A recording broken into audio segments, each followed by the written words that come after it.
Febrero de 2025. Henderson, Nevada. Raymond Kozlowski se está muriendo. Los médicos han sido claros. El cáncer de páncreas se ha extendido demasiado. Tiene semanas, no meses. El final llegará, esté listo o no. Tiene 89 años. Ha hecho las paces con la muerte. Con lo que no ha hecho las paces es con el secreto que ha cargado durante 46 años. Desde 1971 hasta que cerró en 1986, trabajó como croupier en el casino Golden Desert, repartió blackjack, hizo girar ruletas, vio fortunas ganadas y perdidas sobre mesas de fieltro verde, vio cosas que la mayoría no podría imaginar, el dinero que fluía, los hombres que lo controlaban, la violencia bajo el glamour neón de Las Vegas. En el verano de 1979 fue testigo de algo que cambió para siempre su comprensión de la justicia. Necesito hablar con alguien, le dice a la enfermera de hospicio, un periodista. Alguien que pueda escribirlo antes de que me vaya. La enfermera es escéptica. Los moribundos dicen toda clase de cosas. Aún así, hace la llamada. 3 días después, la periodista Elena Vázquez del Las Vegas Review Journal está sentada en una silla de plástico junto a la cama de Raymond. Su grabadora funciona. Su cuaderno está abierto. ¿Qué quiere contarme?, pregunta. Quiero contarle sobre los hermanos Santoro, dice Raymond, su voz apenas un susurro, y los 14 hombres que mataron por un casino que se suponía los haría ricos. La joyería fina. Hermanos Santoro había sido un elemento fijo en el centro de Las Vegas desde 1952. La tienda ocupaba un modesto local en Fremont Street, encajada entre una casa de empeño y un agente de fianzas, a pocas cuadras de los casinos que definían la ciudad. No era glamorosa, pero era constante.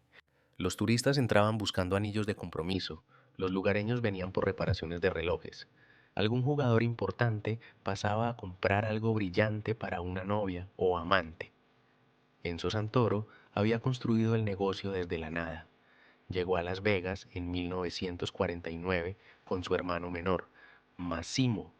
Eran inmigrantes italianos que habían sobrevivido a la guerra. Tenían $400 entre los dos, tenían habilidades aprendidas en talleres de Nápoles, tenían la determinación de hombres que ya lo habían perdido todo una vez. Para 1979, 30 años después, la tienda era sustancial. Empleaban a 6 artesanos.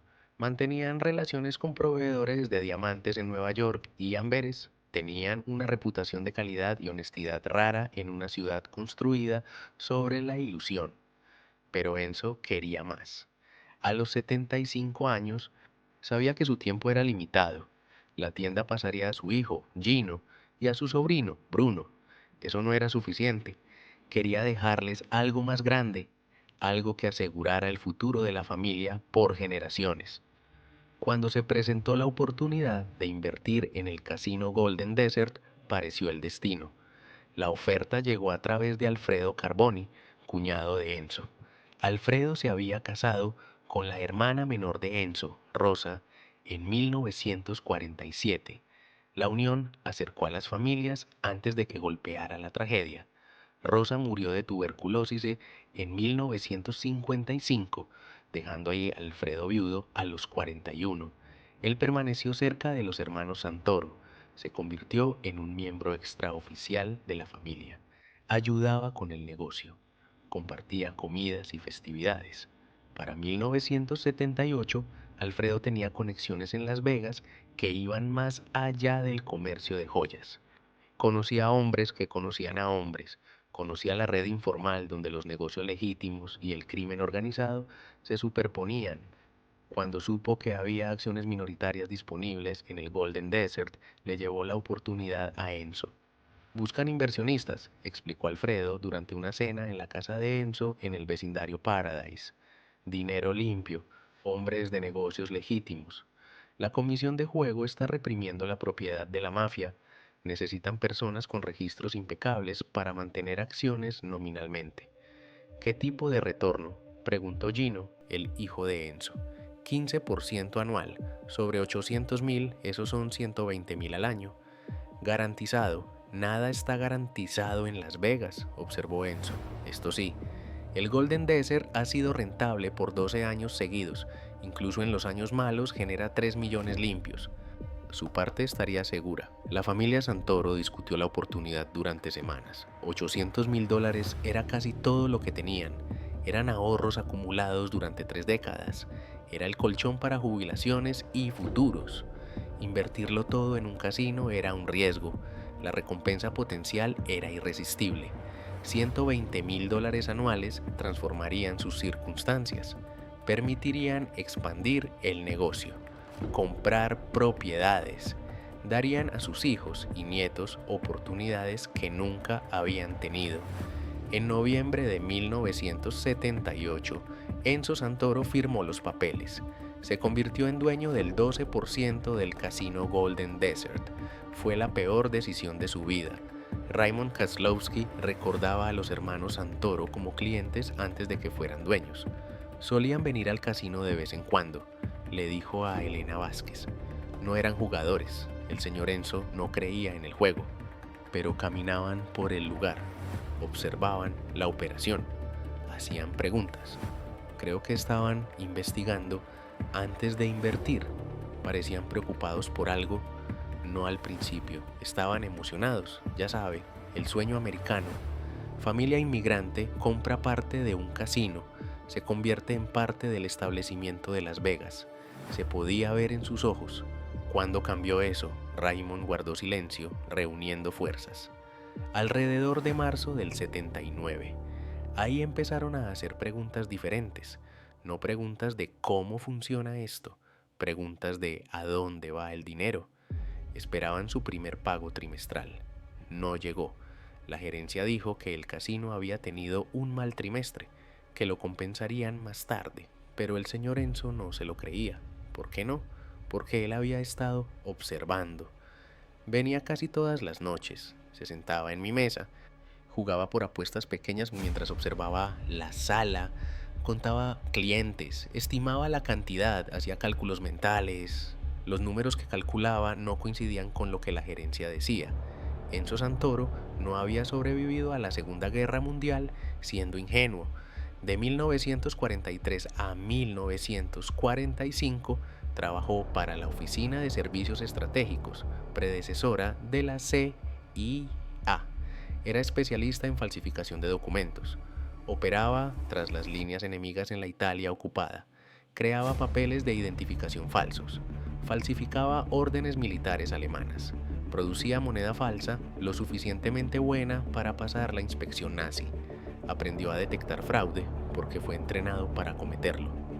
Esas habilidades, dormidas durante décadas, despertaron cuando sospechó que algo andaba mal en el Golden Desert.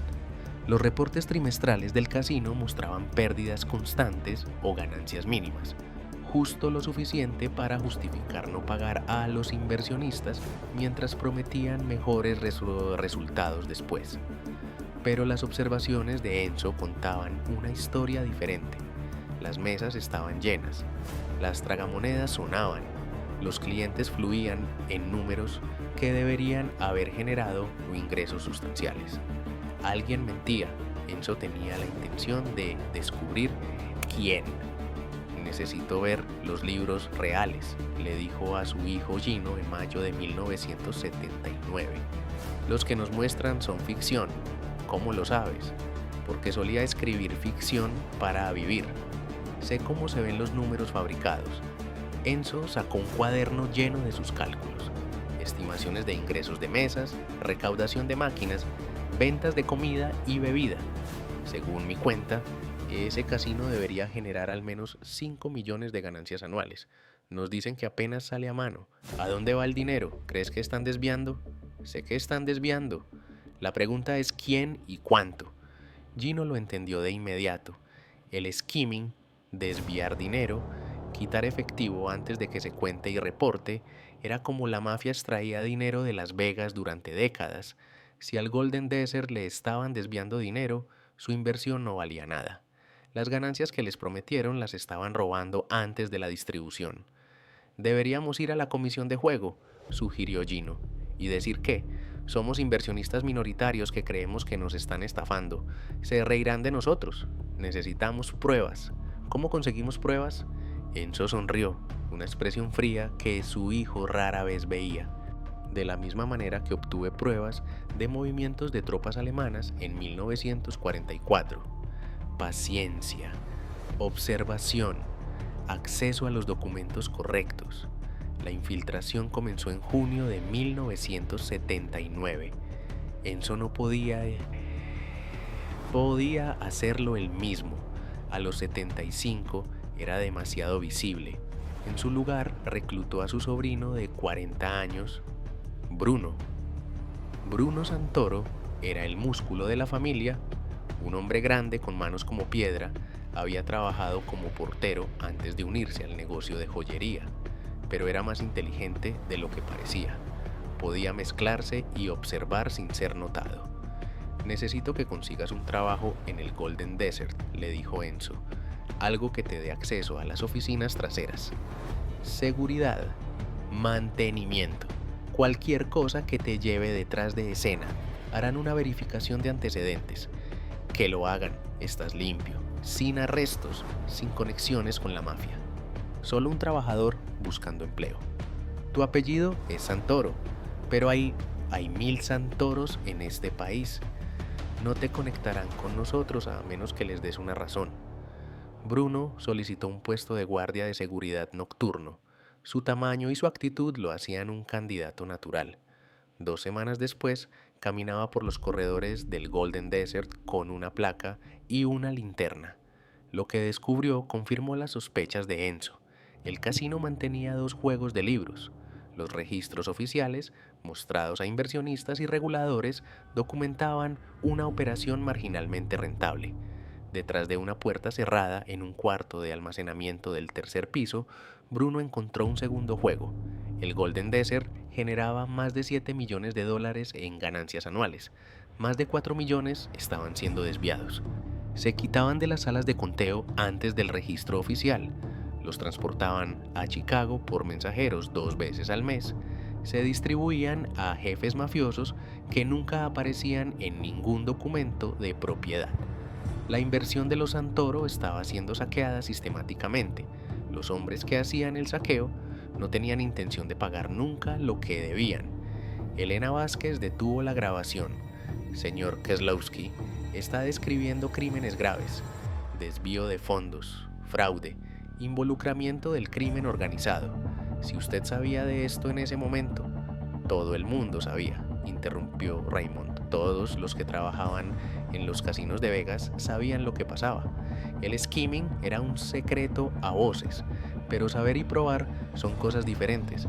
Probar usualmente hacía que mataran a la gente. Entonces, ¿qué hicieron los Santoro cuando descubrieron la verdad? Al principio, nada. Siguieron observando, siguieron documentando, siguieron construyendo su caso.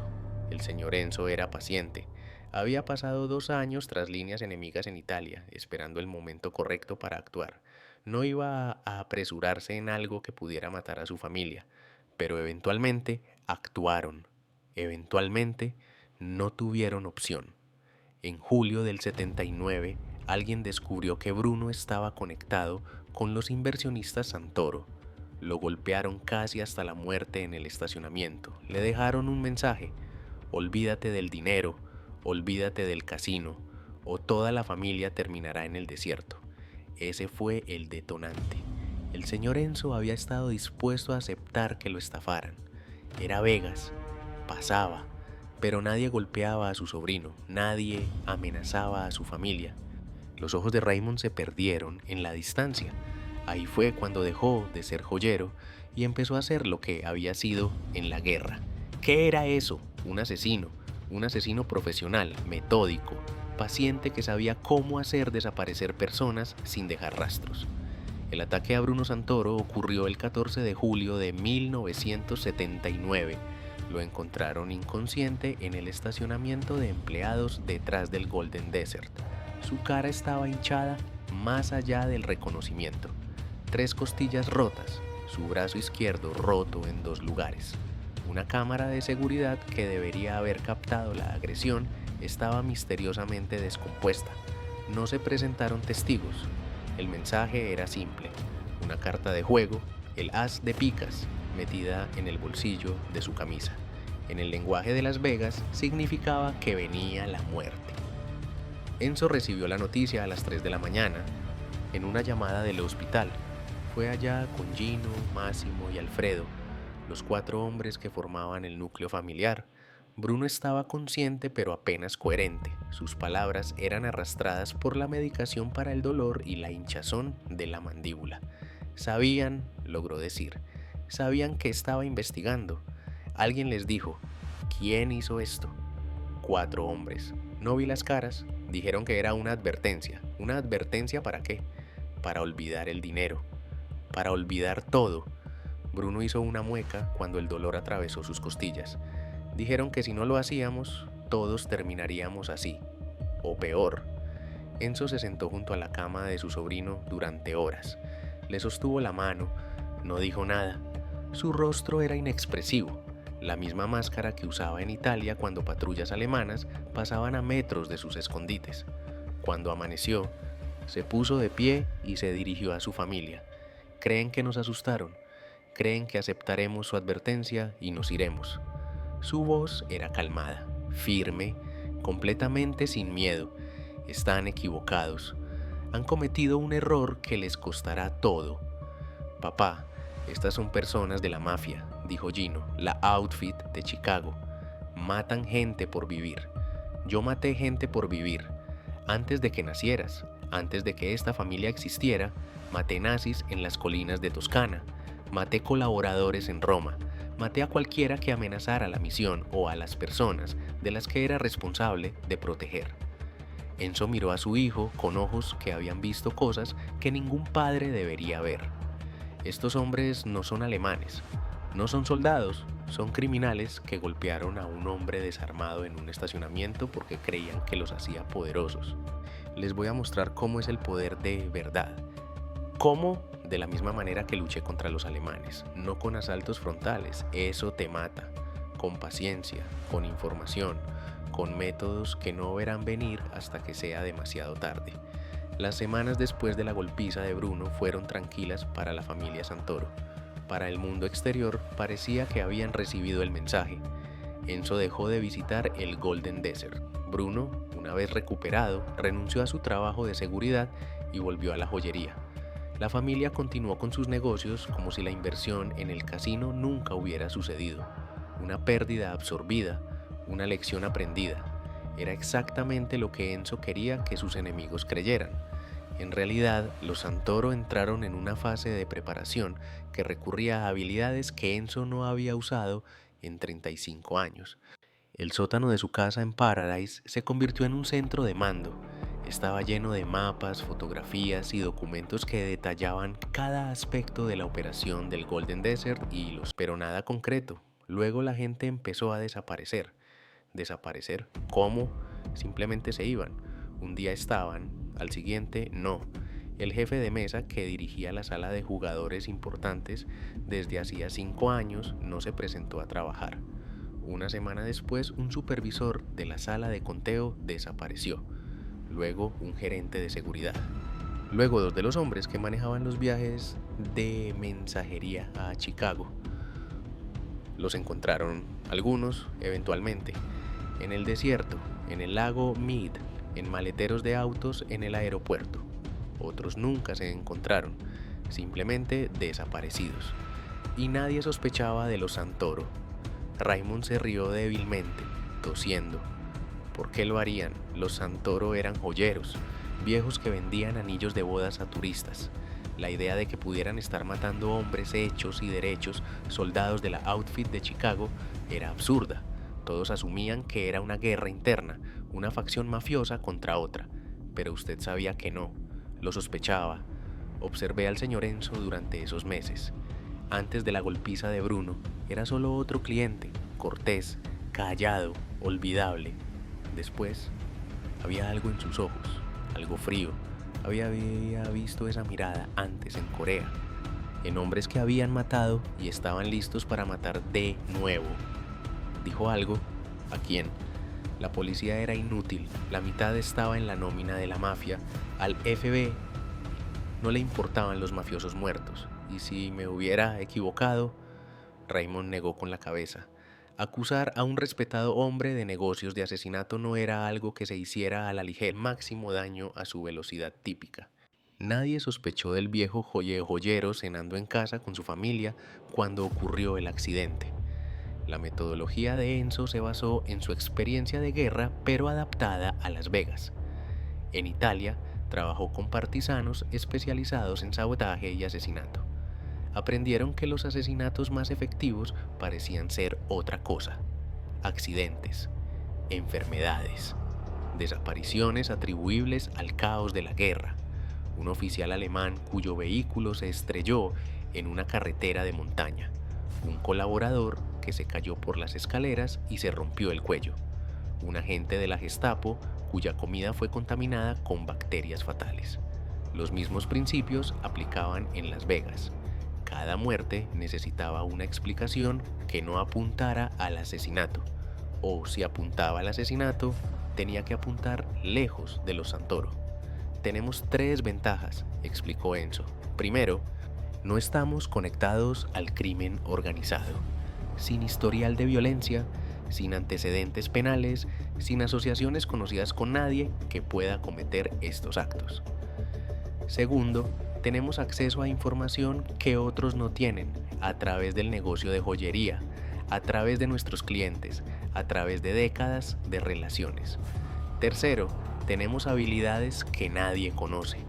Las cosas que aprendí en la guerra nunca se las conté a nadie, ni siquiera a su madre, que en paz descanse. ¿Qué tipo de habilidades?, preguntó Bruno, su rostro aún con moretones desvanecidos. Química, mecánica, el arte de hacer que las cosas parezcan algo que no son. La voz de Enzo era práctica, como si discutiera aleaciones de oro o mecanismos de relojes.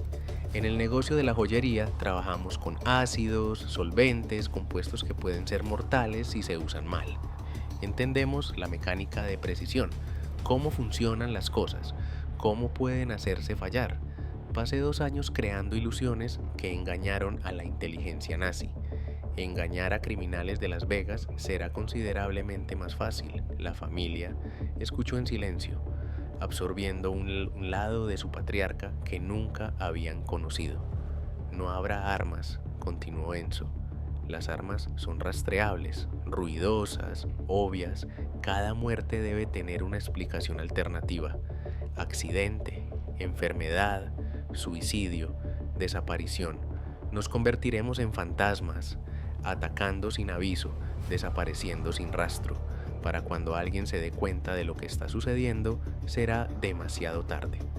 La segunda víctima fue Marcus Calabro, el gerente de seguridad que orquestó la golpiza de Bruno. Calabro tenía 52 años, un ex policía de Chicago despedido por corrupción que encontró una segunda carrera como músculo de la outfit. Era grande, físicamente intimidante, conocido por su brutalidad y lealtad absoluta. También era diabético. Enzo lo descubrió a través de una conversación con la ex esposa de Calabro, que aún iba a la joyería para limpiar su reloj, una costumbre de sus años de casada. Durante una visita, mencionó casualmente que su exmarido se estaba matando lentamente, negándose a manejar su condición, comiendo y bebiendo como si la diabetes no existiera. Estará muerto en 5 años, dijo amargamente, ya sea por la enfermedad o por alguien a quien haya cruzado. Solo espero no ser yo la que tenga que identificar el cuerpo. Enzo archivó esto e investigó sobre la insulina, cómo funcionaba, qué pasaba con una sobredosis, lo difícil que era detectarla post-mortem. La respuesta fue alentadora. La sobredosis de insulina causaba hipoglucemia, bajo nivel de azúcar peligroso, llevando a confusión, convulsiones, coma y muerte. A menudo se confundía con una crisis diabética, especialmente en pacientes que manejaban mal su condición. La insulina se descomponía rápidamente en el cuerpo, haciéndola casi imposible de detectar si la autopsia se retrasaba ligeramente.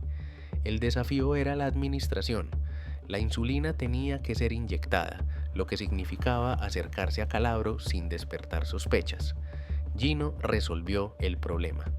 Calabro tiene una chica habitual, una mesera llamada Sandra que trabaja en el Tropicana. A veces viene a la tienda. Compró aretes para el cumpleaños de su madre el año pasado. Si hablo con ella, averiguo su horario con Calabro. ¿Se puede confiar en ella? Lo odia. Me dijo una vez que solo se queda porque tiene miedo de lo que él haría si se fuera. Si le ofrecemos una salida, acércate con cuidado, no hagas promesas que no puedas cumplir, no hagas amenazas, solo entiende su situación. Quizás podamos ayudarnos mutuamente. Sandra resultó receptiva. Había estado buscando escapar de Calabro durante meses, aterrorizada de su temperamento, desesperada por una salida que no la matara. Cuando Gino explicó que conocía personas que podían hacer desaparecer su problema permanentemente, ella accedió a ayudar. El 3 de septiembre de 1979, Sandra preparó el trago nocturno habitual de Calabro después de su velada. El whisky contenía un sedante, nada fatal, solo lo suficiente para asegurar un sueño profundo. Mientras él roncaba, ella ya inyectó una dosis masiva de insulina en su muslo a través del pijama. Para la mañana, Marcus Calabro estaba muerto. El forense lo dictaminó como una crisis diabética, notando que el fallecido tenía historial de mal manejo de su enfermedad y fue encontrado con botellas de whisky vacías. El caso no atrajo la atención de la policía, solo otro hombre que ignoró las advertencias de su doctor y pagó el precio. Sandra desapareció 3 días después, reubicada en San Diego con suficiente dinero para empezar una nueva vida. Nunca habló de lo sucedido, nunca volvió a Las Vegas. 2 menos, 12 faltan. Elena Vázquez lo interrumpió. ¿Cómo sabe todo esto? Los detalles sobre métodos, planeación, víctimas específicas. Usted era croupier. ¿Cómo podría tener acceso? Raymond guardó silencio un largo momento. El señor Enzo me lo dijo, no todo, no las técnicas específicas ni las reuniones familiares, pero hablaba conmigo durante esos meses. Se sentaba en mi mesa de blackjack casi todas las noches, jugaba a pequeñas apuestas, observaba la sala. A veces, cuando el pozo estaba tranquilo, compartía. Esto es trabajo de inteligencia, no de mafia. El FBI no asesina. Construyen casos, hacen arrestos, encarcelan. Esto es otra cosa. Terranova encendió un cigarrillo, pensando, ¿a quién hemos perjudicado recientemente? ¿Quién guarda rencor contra esta operación específica? La habitación guardó silencio. En el crimen organizado, los rencores eran comunes, pero los rencores que resultaban en campañas de eliminación sistemática eran raros. La mayoría de los enemigos carecían de capacidad o voluntad para una guerra sostenida. ¿Y esos inversionistas? Preguntó alguien. Los joyeros que se quejaban de sus retornos, los Santoro. Terranova negó con la cabeza. Son civiles, viejos que venden anillos y relojes. Les enviamos un mensaje y se callaron. Quizás se callaron porque estaban planeando esto. ¿Planear qué? ¿Crees que un joyero de 75 años está detrás de 6 asesinatos profesionales? Eso es ridículo. Pero incluso mientras lo descartaba, Terranova sintió un destello de duda. Algo sobre la situación de los Santoro siempre lo había molestado. La manera en que aceptaron sus pérdidas demasiado fácilmente, la manera en que desaparecieron sin protestar. Los hombres que invertían casi $1.000.000 no solían rendirse tan fácilmente. Investíguenlos, ordenó, con discreción.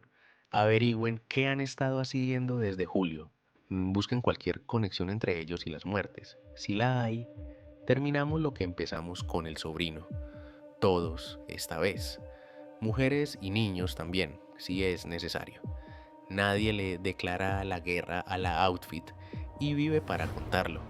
La investigación sobre los Santoro comenzó el 15 de octubre de 1979. 2 hombres de Terranova fueron asignados a vigilar la joyería de Fremont Street, seguir a los miembros de la familia, documentar actividades y asociaciones. Eran operativos de vigilancia experimentados. Reportaron nada inusual. Enzo iba al trabajo, a la iglesia, visitaba a Bruno, Gino dirigía la tienda, veía proveedores, cenaba con su esposa e hijos. Massimo hacía reparaciones en el cuarto trasero, sus manos hinchadas por artritis aún capaces de manipulación delicada. Alfredo ayudaba a clientes, coqueteaba inofensivamente con mujeres casadas que miraban. Era una imagen de vida tranquila y ordinaria.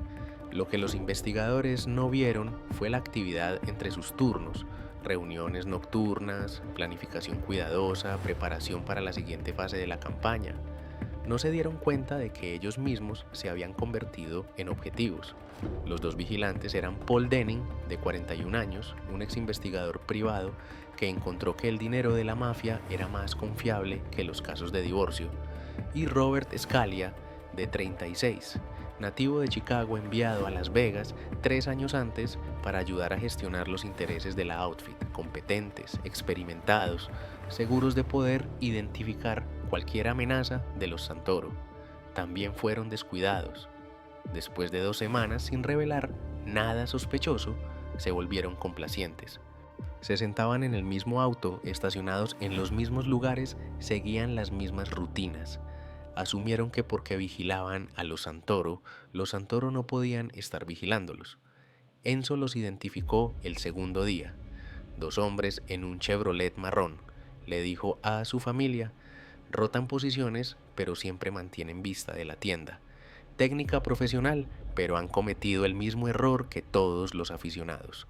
Se han vuelto predecibles. ¿Qué hacemos?, preguntó Bruno, su rostro aún con cicatrices tenues. Aprendemos todo sobre ellos. ¿Dónde viven? ¿A quién reportan? ¿Cómo se comunican con Chicago? Luego decidimos si son útiles o peligrosos. La investigación de los investigadores tomó 1 semana. Mediante observación cuidadosa y consultas discretas, los Santoro reunieron perfiles completos, direcciones de casa, hábitos personales, el hecho de que reportaban a Dominic Terranova por teléfono cada noche a las 9 de la noche.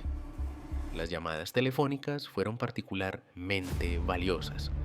Al sobornar a un empleado de la compañía telefónica, uno de los docenas de contactos que Enzo cultivó durante 30 años, obtuvieron registros de cada llamada hecha desde el teléfono público que el equipo de vigilancia usaba. Las llamadas iban a un número en Chicago perteneciente a un almacén controlado por la Outfit. Reportan directamente a Terranova, observó Gino. Eso significa que sospecha de nosotros, sospecha de todos, por eso sigue vivo después de 30 años. Enzo estudió la información. La pregunta es si estos dos han encontrado algo que confirme sus sospechas. Según sus reportes, no. Nos han vigilado 2 semanas y no han visto nada inusual. Entonces necesitamos asegurarnos de que su informe final diga lo mismo. Alfredo, escuchando en silencio, habló. ¿Quieres matarlos? Quiero terminar la vigilancia. Si eso significa matarlos, sí, pero sus muertes deben servir a nuestro propósito. Necesitan convencer a Terranova de que no somos responsables. ¿Cómo? Enzo sonrió con esa expresión fría, haciendo parecer que alguien más los mató. Alguien a quien Terranova ya sospecha. Paul Denning y Robert Scalia murieron el 29 de octubre de 1979. Fueron encontrados en su vehículo de vigilancia detrás de un centro comercial en el Boulevard Charleston. Ambos muertos de un tiro al estilo ejecución. 2 balas en la nuca, firma de un asesino profesional. El interior del auto estaba limpio excepto por un artículo dejado deliberadamente en el tablero. Una carta de juego, la J de diamantes. En el lenguaje codificado del crimen organizado, la J de diamantes estaba asociada con la familia de Kansas City, una organización rival que presionaba por una mayor participación en el desvío de Las Vegas. La carta apuntaba lejos de los Santoro hacia una amenaza que Terranova ya creía que existía.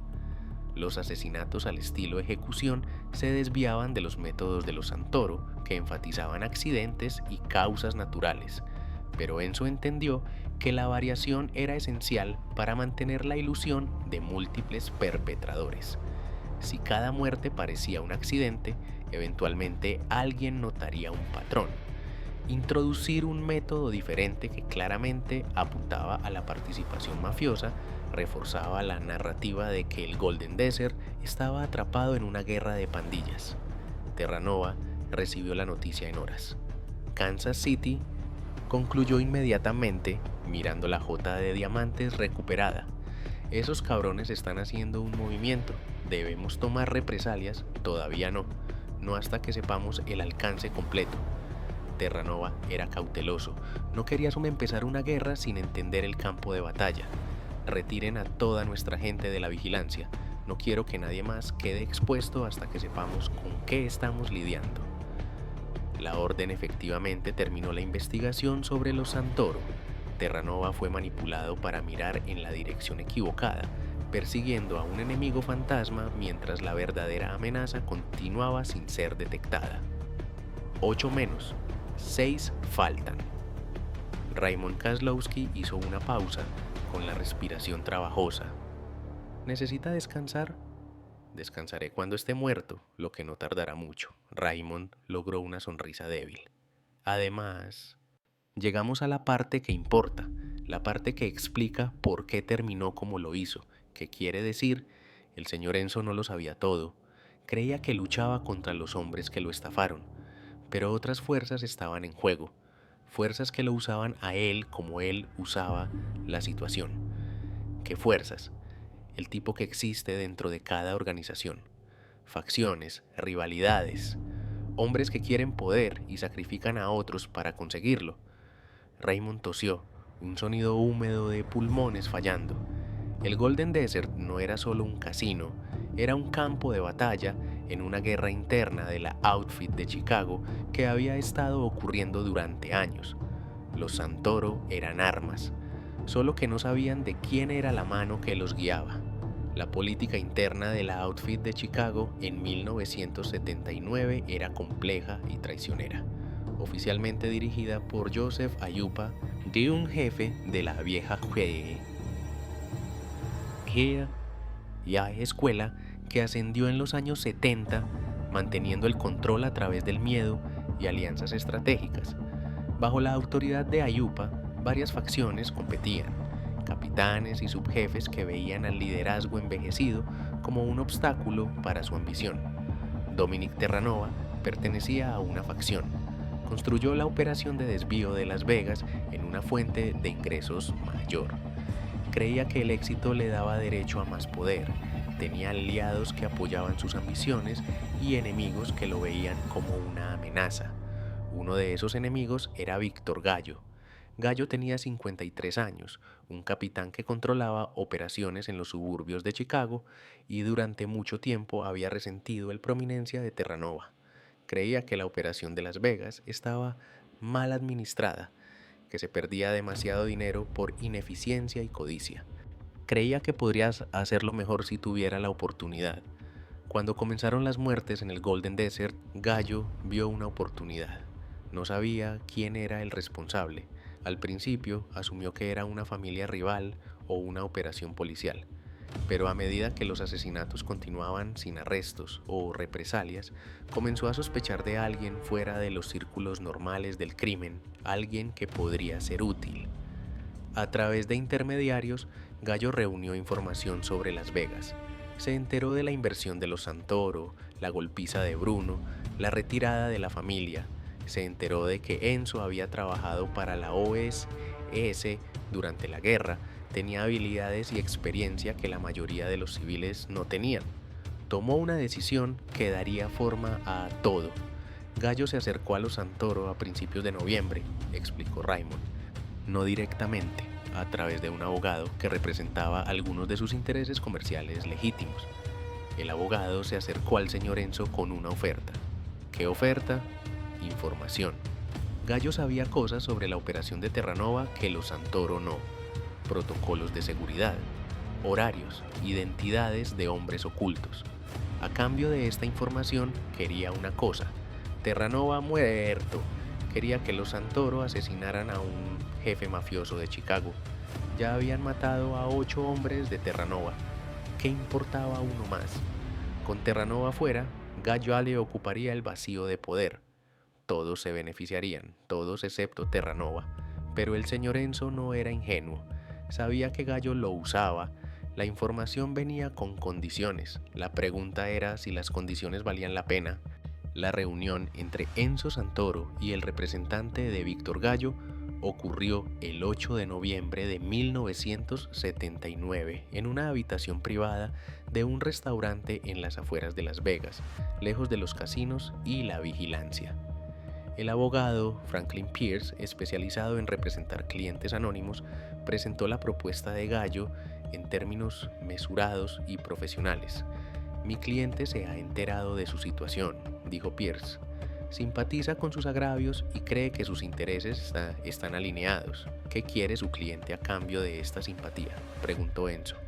Quiere que se remuevan ciertos obstáculos de su camino, obstáculos que ya se han demostrado como sus enemigos. Se refiere a Terranova. Me refiero a un hombre que robó su dinero, golpeó a su sobrino, trató de identificar y destruir a su familia durante meses. Mi cliente solo sugiere que eliminar esta amenaza sirve a los intereses de ambos. Enzo lo consideró cuidadosamente. Siempre supo que su campaña eventualmente requeriría confrontar a Terranova. El hombre que autorizó el fraude, ordenó la golpiza de Bruno, representaba la fuente última de la amenaza. Pero matar a un jefe mafioso era diferente a matar soldados y supervisores. Desencadenaría represalias de Chicago sin importar quién fuera responsable. La única manera de sobrevivir era asegurarse de que alguien más recibiera la culpa. Gallo ofrecía exactamente eso, un chivo expiatorio de la familia de Kansas City, cuya participación ya había sido establecida por la carta de juego dejada en la escena del asesinato de Denny Scalia. ¿Qué información puede proporcionar su cliente? Todo. El horario de Terranova para su próxima visita a Las Vegas, dónde se quedará, arreglos de seguridad. Lo más importante, evidencia para plantar implicando a Kansas City. ¿Por qué debo confiar en su cliente? Sus intereses están alineados. Mi cliente quiere que Terranova sea removido. Usted quiere justicia. Estos objetivos no entran en conflicto. Enzo guardó silencio largo rato, sopesando riesgos y beneficios. Necesito discutirlo con mi familia. Por supuesto, pero no tarde demasiado. Terranova visita Las Vegas en 2 semanas. Si quiere actuar, esa ventana es su mejor oportunidad. La reunión empresa pantalla de la Outfit, elegida por su seguridad y distancia de la franja. La información de Gallo fue precisa.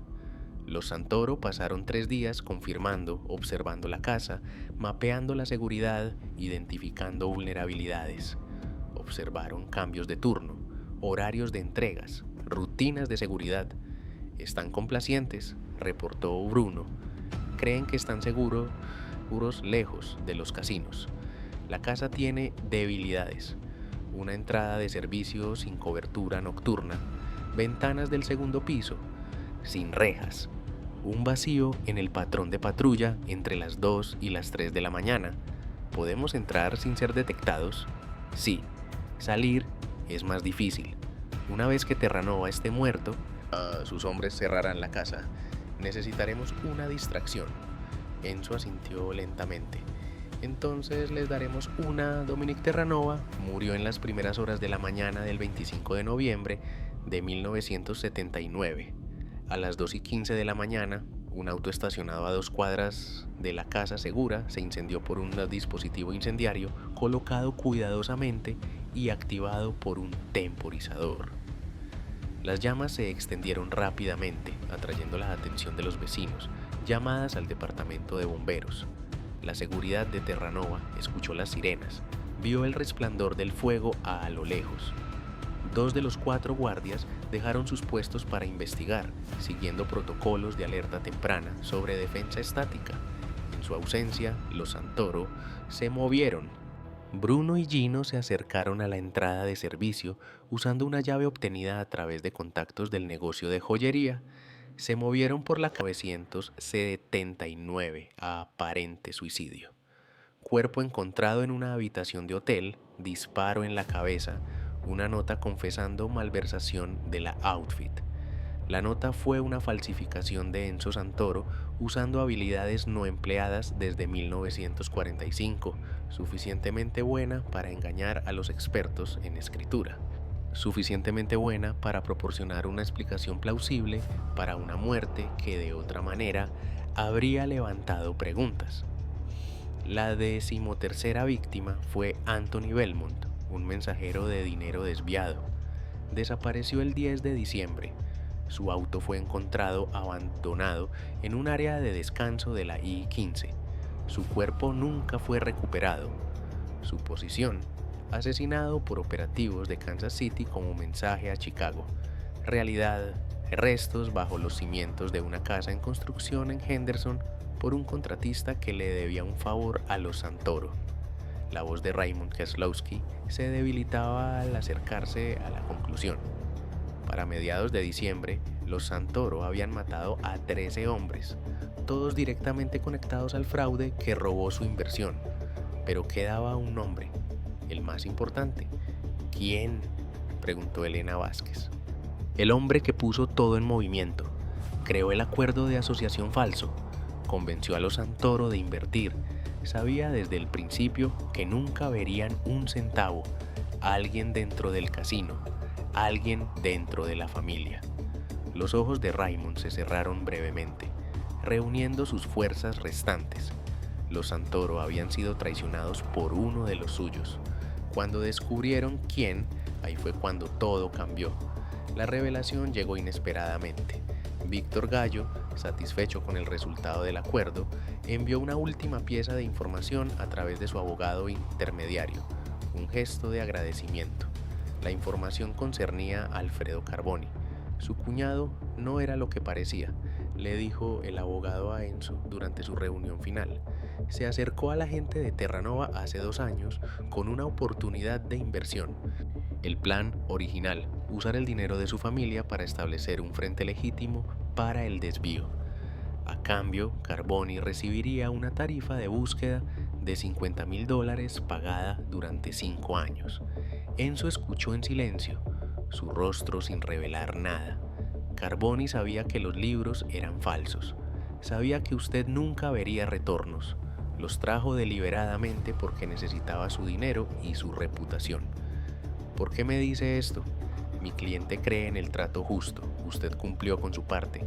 Considere esta información un bono, una pieza final del rompecabezas que completa su entendimiento de lo sucedido.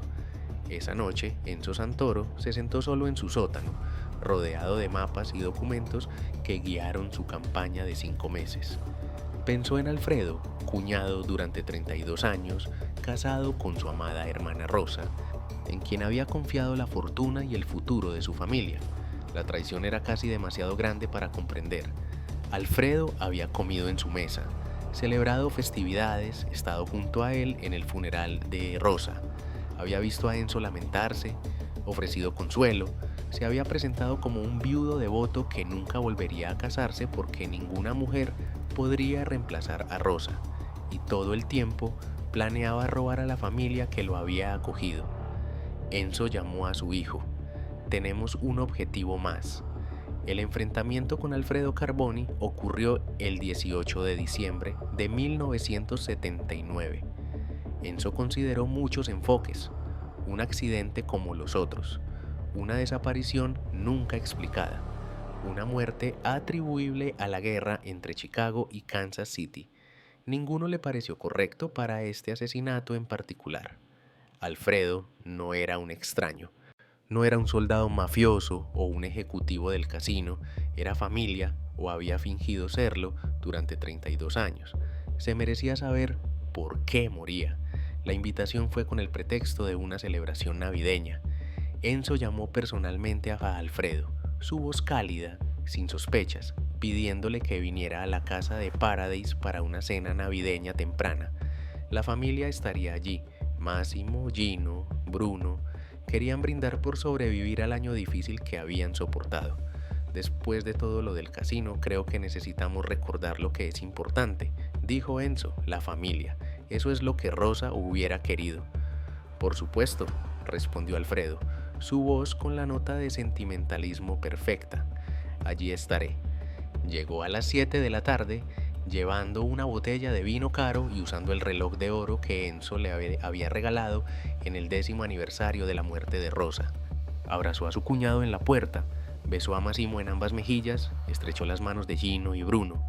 No notó que la casa estaba demasiado silenciosa, que las esposas e hijos que deberían haber estado presentes estaban ausentes, que los hombres que lo saludaban tenían expresiones de piedra. ¿Dónde están todos?, preguntó cuando Enzo lo guió hacia la sala de estar. Los envié lejos. Esta es una conversación que no necesita testigos. Alfredo dejó de caminar. Algo en el tono de Enzo había cambiado, una frialdad que no estaba en el teléfono, un peso que presionaba las palabras. ¿Qué conversación? La conversación sobre cómo vendió a mi familia al outfit de Chicago por $50,000. La sangre drenó del rostro de Alfredo. Un largo momento, no dijo nada. Su mente corrió a través de posibilidades: negación, explicación, escape. Pero la mirada en los ojos de Enzo le dijo que ninguna de esas opciones funcionaría. ¿Quién se lo dijo?, finalmente preguntó. ¿Importa? Lo que importa es que usted sabía que la inversión era un fraude, sabía que nunca veríamos nuestro dinero y aún así nos metió en ella porque Terranova le prometió una tarifa de búsqueda. Enzo, usted no lo entiende, lo entiendo perfectamente, estaba endeudado. Juego, mujeres, los vicios que escondió de nosotros, necesitaba dinero y vio una oportunidad a costa nuestra. No fue así, fue exactamente así. La voz de Enzo permaneció calmada, casi tierna. Rosa lo amaba, confiaba en usted. Al morir me pidió que cuidara de usted, que lo tratara como a un hermano. Y lo hice. Durante 32 años lo traté como a familia, y así es como pagó esa confianza. La compostura de Alfredo finalmente se quebró. Lágrimas comenzaron a fluir, vergüenza, miedo, la realización de que no había salida de la habitación en la que había entrado. Por favor, dijo. Enzo, por favor. Cometí un error, estaba desesperado. Ellos me ofrecieron una solución. Usted nunca pensó que lo descubriríamos. Nunca pensó que habría consecuencias.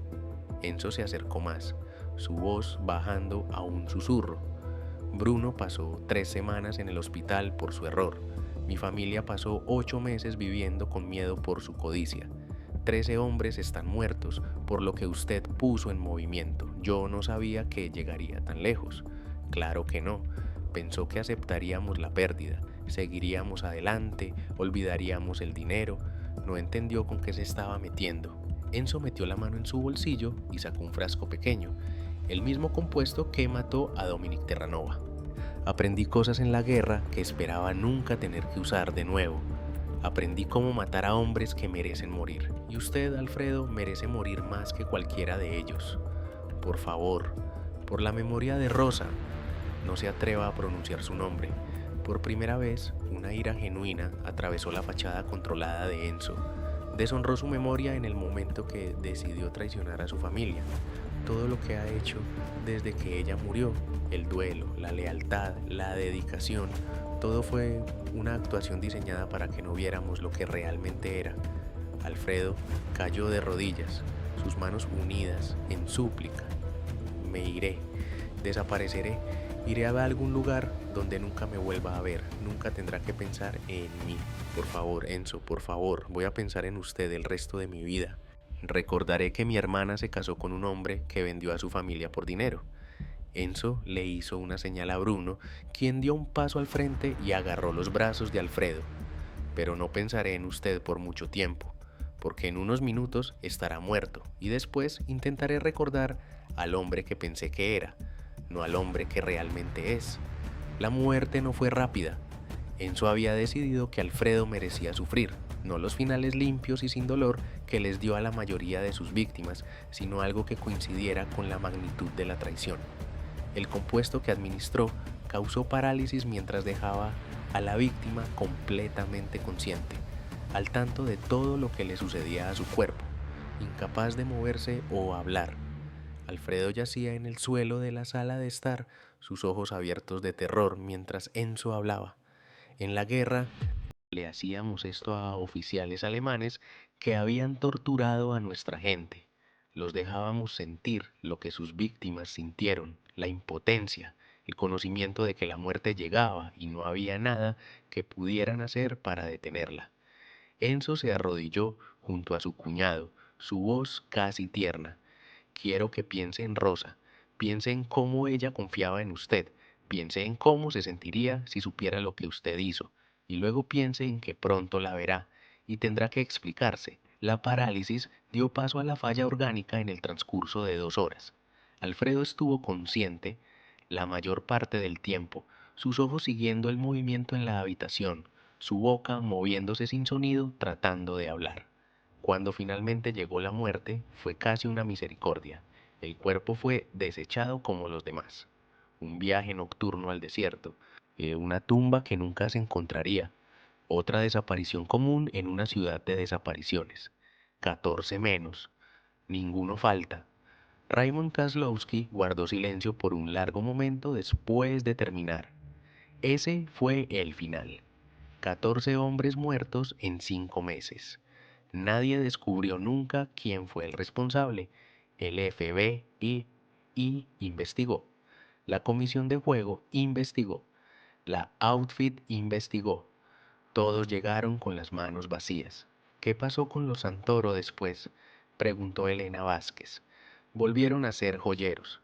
Vendieron anillos, arreglaron relojes, vivieron vidas tranquilas. El señor Enzo murió en 1987, fallo cardíaco a los 83. Su hermano Massimo falleció un año después. Gino se hizo cargo del negocio, lo dirigió hasta jubilarse en 2001. Bruno se mudó a California en los 90. Murió ahí hace unos 10 años y nadie sospechó de ellos, oficialmente. Había rumores, por supuesto. Siempre hay rumores en Vegas, pero los rumores no son evidencia, y evidencia era algo que los Santoro nunca dejaron atrás. Raymond tosió, un sonido húmedo de pulmones fallidos. Eran fantasmas. Mataron a 14 hombres y volvieron a la vida ordinaria como si nada hubiera pasado. ¿Cómo sabe todo esto? Los detalles sobre Alfredo, el enfrentamiento, el método de matar. No pudo haber sido testigo de eso. El señor Enzo me lo dijo, no todo de una vez, a lo largo de los años en fragmentos. Se sentaba en mi mesa de blackjack 2 veces por semana durante 8 años después de los asesinatos, y a veces hablaba. Los ojos de Raymond se perdieron en la distancia. Creo que necesitaba que alguien lo supiera, alguien fuera de la familia que pudiera entender lo que había hecho y por qué. ¿Alguna vez consideró ir a las autoridades con qué? La palabra de un croupier contra un respetado hombre de negocios. Además, para cuando tuve el panorama completo, la mayoría de los involucrados estaban muertos. ¿Qué sentido tendría?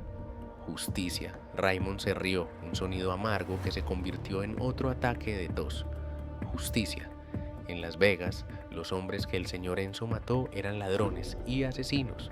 Robaban a gente honesta, rompían huesos, arruinaban vidas.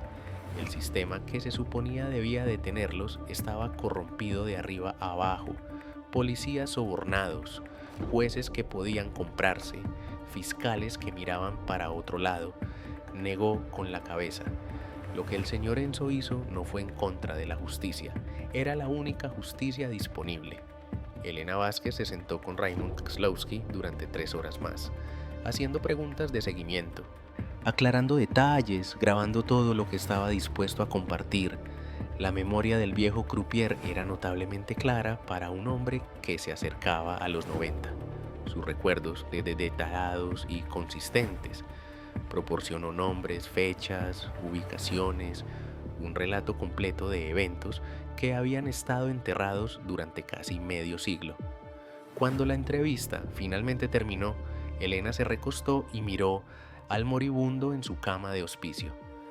¿Por qué ahora?, preguntó. ¿Por qué contar esta historia después de guardarla en secreto durante 46 años? Porque todos los que podrían salir lastimados ya no están. Los Santoro están muertos. Los hombres que mataron están muertos. Incluso las personas que podrían haberse sentido avergonzadas por la historia, los agentes del FBI que nunca resolvieron el caso, Los investigadores de la comisión de juego que se perdieron todo, ellos también están muertos. La voz de Raymond se había debilitado, apenas un susurro, y porque quería que alguien lo supiera antes de morir. Quería que la verdad existiera en alguna parte, incluso si nunca se publicaba. ¿Quiere que lo publique? Raymond guardó silencio por un largo momento. Eso depende de usted. Usted es la periodista. Decide qué es noticia y qué es historia. Cerró los ojos, exhausto por horas de hablar. Pero si lo publica, asegúrese de contar la historia completa. No solo los asesinatos, sino las razones detrás de ellos. El fraude, la golpiza, la traición. Haga que la gente entienda que los Santoro no eran criminales, eran personas a las que empujaron demasiado y contraatacaron. ¿Cree que eso es cierto? Creo que todo hombre tiene una línea. Crúcel.